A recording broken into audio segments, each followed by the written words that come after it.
2002 फरवरी 2002 में गुजरात में दंगा हुआ। साबरमती एक्सप्रेस ट्रेन थी, गोधरा में आग लगाया गया था।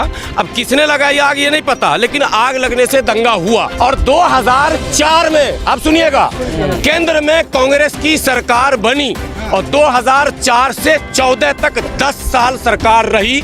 सोनिया गांधी और मनमोहन सिंह और राहुल गांधी से मेरा सवाल है और आपसे भी सवाल है कि नरेंद्र मोदी को जेल में क्यों नहीं भेजा, अमित शाह को जेल में क्यों नहीं भेजा। किशनगंज से ना लड़े एमआईएम तो कहां से लड़े ये पूछ लीजिएगा इनसे। बाबरी मस्जिद किसने तोड़वाई, भागलपुर दंगा किसने करवाया, मुरादाबाद किसने कराया। तौबा कीजिए, तौबा कीजिए, इस्तग़फ़ार पढ़िए, कलमा पढ़िए, कांग्रेस का नाम मत लीजिए। कांग्रेस को वोट देना तो भाजपा को दे दीजिए, छोड़िए बड़े भाई को दे दीजिए। 1 नंबर पे है एमआईएम, 3 नंबर पे है कांग्रेस। और इस बार किशनगंज की जनता ने ठान लिया है, अख्तरुल के सामने कोई भी नहीं है, कोई भी नहीं है। ये क्या समझते पंजे वाले और क्या समझते तीर वाले। 2 लाख उसी में सिमट जाएंगे। एक बात याद रखिए, और अख्तरुल 7 लाख पार, आप ये बात नोट करके लीजिए। अभी से आपसे मुसलमानों की बात करती है तो 3 तलाक पर कौन बोले भाई?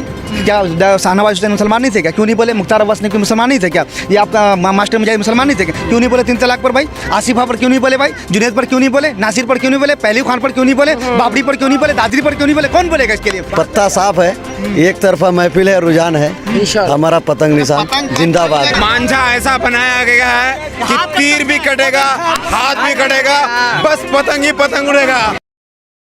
कैप्टन अमरिंदर सिंह पंजाब के मुख्यमंत्री है, 20 साल तक मुख्यमंत्री है पंजाब के। वो आज बीजेपी में शामिल है, वो आज बीजेपी में शामिल है भाई। एक तो ये आना जाना, सुनिए, मेरे दादा का उम्र 100 साल हो गया, वो दुनिया से रुखसत नहीं होंगे भाई। मैं उनका पोता हूँ, मैं बोल रहा हूँ आज जिनको आना था वो आएंगे, जिनको जाना था वो जाएंगे, उससे क्या फर्क पड़ता है। वो बेईमान थे, वो 4 गद्दार थे, वो बेईमान थे। आवाम बेईमान नहीं है। आवाम क्यों आए इतनी देर से? आप पूछिए हमको कि आप कहाँ से आए?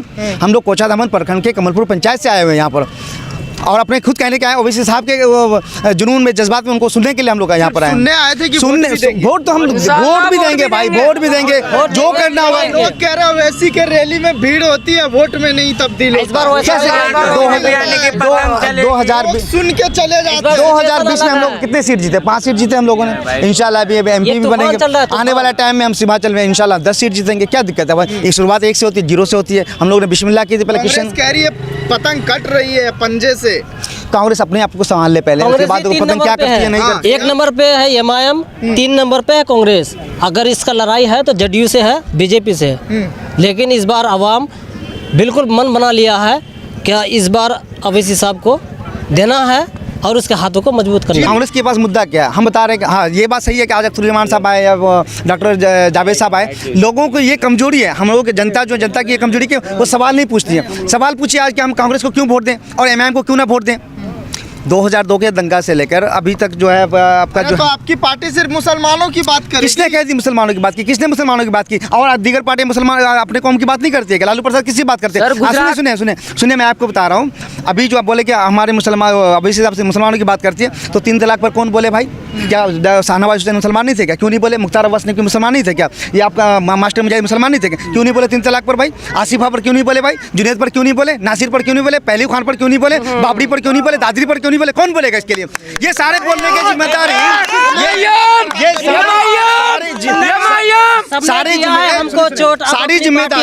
सारी जिम्मेदारी मुसलमानों को लेंगे ओवैसी साहब। और वोट मांगेंगे किससे मांगेंगे भाई? वो अगर हमारे हक के लिए बोलते हैं, हमारे लिए बोलते हैं, वोट भी हम ही देंगे और हम ही से वोट मांगेंगे। क्या दिक्कत है? सीमांचल में घुसपैठिया भरे हुए हैं। वो देखिए नरेंद्र मोदी एक आरएसएस का आदमी है। वो आरएसएस से आकर के अभी प्रधानमंत्री बना हुआ, एक बात। और दूसरी बात यह कि अमित शाह जो है वो जैसे कि हम लोग निकालते हैं समाज में कि आज समाज से बहरे दिया सुरजापुरी समझो ना, समाज से जिसको निकाल देते हैं ना वो है अमित शाह। और वो तड़ीपार है, तड़ीपार गुजरात से निकाल दिया गया और आज उसको गृह मंत्री बनाया गया। नहीं शहाबुद्दीन साहब थे और उसके बाद जो आज मुख्तार अंसारी, उससे पहले देखिए किसी के अंदर इतनी हिम्मत नहीं हुई। राजद को हमारे मुसलमानों की वोट चाहिए, सपा को हमारे मुसलमानों की वोट चाहिए। आज हमारे मुख्तार अंसारी साहब इंतकाल कर गए, किसी के बाप में इतनी हिम्मत नहीं हुई कि उनके घर पर जाके पहुंचे। एक वाहिद असुद्दीन अवीसी साहब बाद में गए, बाद में पहले हाथ तो बनाए ना। आज बोले ना अभी साहब ने खरखड़ी भर पहुंचे उसके बाद में गए। वो तो हमदर्द जताया भैया। देखिए पत्ता साफ है, एक तरफा महफिल है, रुझान है, हमारा पतंग निशान जिंदाबाद है। भैया हो वो था 2019 का जमाना और पहले का। इस बार है ना पत्ता साफ है। कल का जो है ना अपना जो सोनथा का जो पुराना है, हाँ, बोलिए माझा काट रहा आपका। वो सब गलत फहमी है भैया। लोगों को है ना, देखिए लोगों को सिर्फ गलत फहमी में रखा। मांझा ऐसा बनाया गया है कि तीर भी कटेगा, हाथ भी कटेगा, बस पतंग ही पतंग उड़ेगा, पतंग ही पतंग उड़ेगा। बता रहा हूँ, उड़ेगी पतंग, उड़ेगी धूल, उड़ेगी पतंग, उड़ेगी धूल, ना रहेगा पंजा ना रहेगी फूल।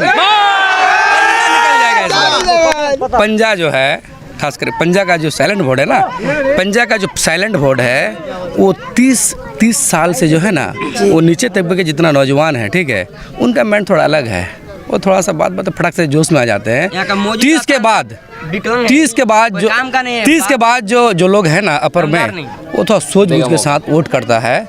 और वो जो है ना खास करके क्या कहना चाह रहे हैं, खुल के बोलिए। हम ये कह रहे हैं कि हमारी लड़ाई एमआईएम से नहीं है, हमारी लड़ाई है बीजेपी से। बीजेपी से लड़ाई है हमारी, लड़ाई बीजेपी से नहीं है। जी जी जी जी, हमारी लड़ाई बीजेपी से है। कुछ लोग कह रहे हैं कि एमआईएम बी टीम है, लेकिन हम नहीं मानते हैं कि एमआईएम बी टीम है। चलिए और सुनिए ना, और सुनिए, चलिए एमआईएम जो है, मुझे लगता है किसी ने नहीं और कहीं से लड़ना चुनाव भाई, सुनिए पाकिस्तान से लड़ेंगे। और ये कहना, एक मिनट यहाँ पे जितने लोग हैं, एक तो मीडिया के जरिए बाकी लोग सुनेंगे, यहाँ पर हमारे नौजवान पढ़े लिखे भी सुनेंगे और हमारे भाईजान भी सुनेंगे। तमाम दंगों की लिस्ट को हम फाड़ के फेंक देते हैं। मोदी बहुत बड़ा मैंने दंगाई है गुजरात। 2002 फरवरी 2002 में गुजरात में दंगा हुआ था। साबरमती एक सेकंड बोलने दीजिए। साबरमती एक्सप्रेस ट्रेन थी, गोधरा में आग लगाया गया था।